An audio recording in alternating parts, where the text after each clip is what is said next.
2024 সাল পর্যন্ত বিপিনুরের অবদান আগামীর বাংলাদেশ কিয়ামতের আগ পর্যন্ত ভুলতে পারবে না।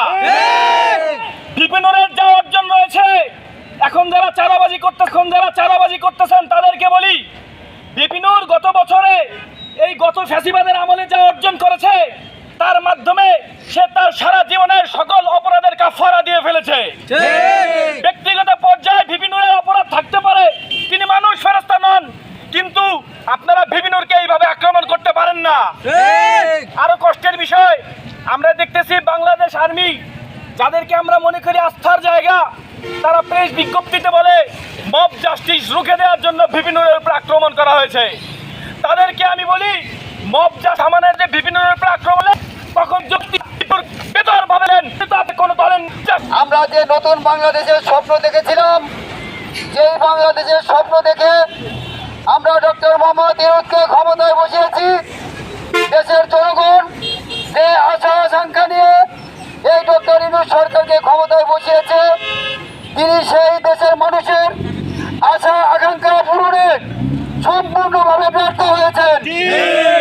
এই পর্যন্ত তিনি কোনো একটা মামলা, হামলা, খুনের বিচার এই পর্যন্ত তিনি করতে পারেন নাই। সম্পূর্ণরূপে এই দেশের মানুষের আশা আকাঙ্ক্ষা তিনি ব্যর্থ করে দিয়েছেন।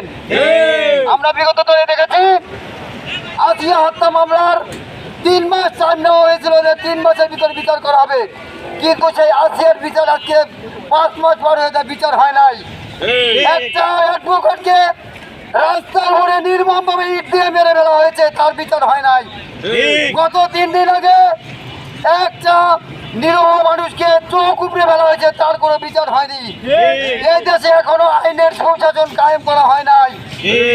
গতকালকে তোলাই গণহত্যার মহানায়ক বিপিনুরের উপরে যেইভাবে হামলা হয়েছে, এইটা আমরা কোনোভাবে সাধারণ মানুষ মেনে নিতে পারছি না। বিপিনুর একটা দলের প্রধান, তার সাথে যদি ঘটনা ঘটতে থাকে তাহলে দেশের সাধারণ মানুষের উপরে কি হবে? আপনারা একবার চিন্তা করেন। আমি সকল রাজনৈতিক দলকে আহ্বান করব, আপনারা এখন সবাই ঐক্যবদ্ধ হন, তা না হলে কিন্তু আপনাদেরও পালা আসতেছে। এই দেশে বিপিনুরের নিরাপত্তা নাই, সেই দেশে কোনো রাজনৈতিক দলের কোনো নিরাপত্তা থাকতে পারে না। আমরা